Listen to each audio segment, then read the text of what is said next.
চলে এসেছে আজকে ছাতপ্তকে একটা নতুন ব্লগ নিয়ে। আজকে উল্টো রথের সবাইকে শুভেচ্ছা। উল্টো রথ আর কি বৈষ্ণবদের কাছে ওটা একটু বেদনাদায়ক, তাই জন্য আমি রথের সেই জন্য যাইনি, রথের যাত্রায় আমি আজকে যাইনি। রথের ভিডিও তোমাদের দেখাতে পারছি না, রথের ভিডিও শেষ হয়ে গেছে কালকে, আজকে আবার নতুন ভিডিও। এখন যাচ্ছি হচ্ছে আবৃত্তি ক্লাসে। হ্যাঁ, একটা কোনো কারণে আমি এখন রান্নাঘরে ঢুকছি না, তো সেই জন্য ঠাকুর সেবা এইসব আমি দেখাতে পারছি না। আমি যেটা দেখাবো সেটা এখন যাচ্ছি আবৃত্তি ক্লাসে। আর সকাল থেকে আমার একটা আজকে খুব ভালো সৌভাগ্য হয়েছে, অনেক গিফট পেয়েছি, সেই গিফটটা তোমাদের সঙ্গে শেয়ার করবো। চলো প্রিন্সিপাল রাধে রাধে রাধে রাধে।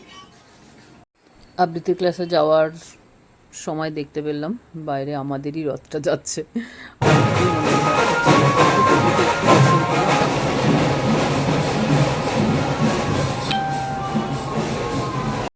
দুর্গাপুজোর প্রস্তুতি শুরু হয়ে গেছে আমাদের অধিবাসী দিন থেকে গিয়ে দেখলাম পোস্টার পড়ে গেছে। ব্যস্ত বড় দালান সাজাতে গেছিরা, মধু জবে এক কোণে দাঁড়াইল। আজকে কেমন তারা নেই মনে হচ্ছে। ধীরে সুস্থে বেরিয়েছি, ধীরে সুস্থে হাঁটছি। রাস্তাঘাটও কেমন একটু ফাঁকা ফাঁকা লাগছে আজকে, কিন্তু উল্টো রথ, তবু আজকে দেখছি না রাস্তায় সেরকম কিছু নেই।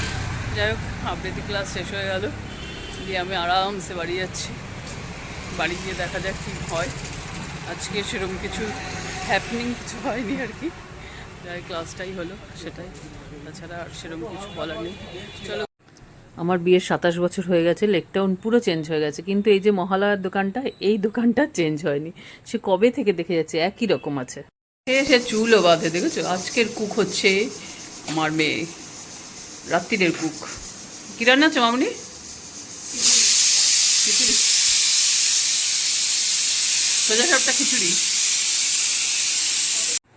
আজকালকার বাচ্চাদের জেনজি বলে, তো ওরা হচ্ছে জেনজির মতোই কাজ, ঘরে বসেই ওরা সব করে ফেলে। ব্লিঙ্কিট থেকে শুরু করে যা বলবে এক্ষুনি বলবে, এক্ষুনি হয়ে যাবে। তাই কোথায় ফ্লিপকার্ট না কোথায় অনেকটা ছাড় দিচ্ছে, সেই দেখে দেখে আমার মেয়ে অনেকগুলো গিফট নিয়ে চলে এসেছে। তার আগে দেখো দুপুরবেলা কী খেলাম আমরা।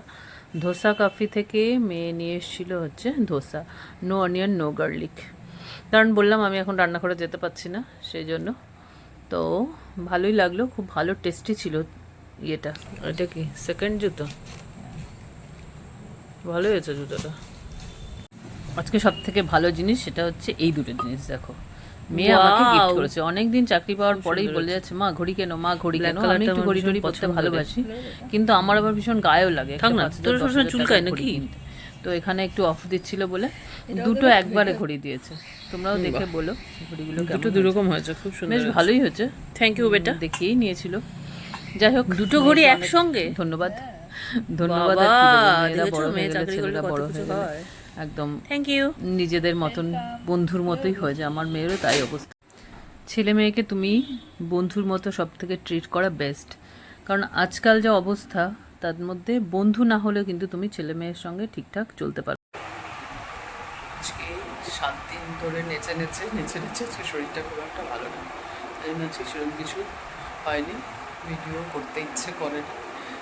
চলো কালকে আবার দেখবো। রাধে রাধে।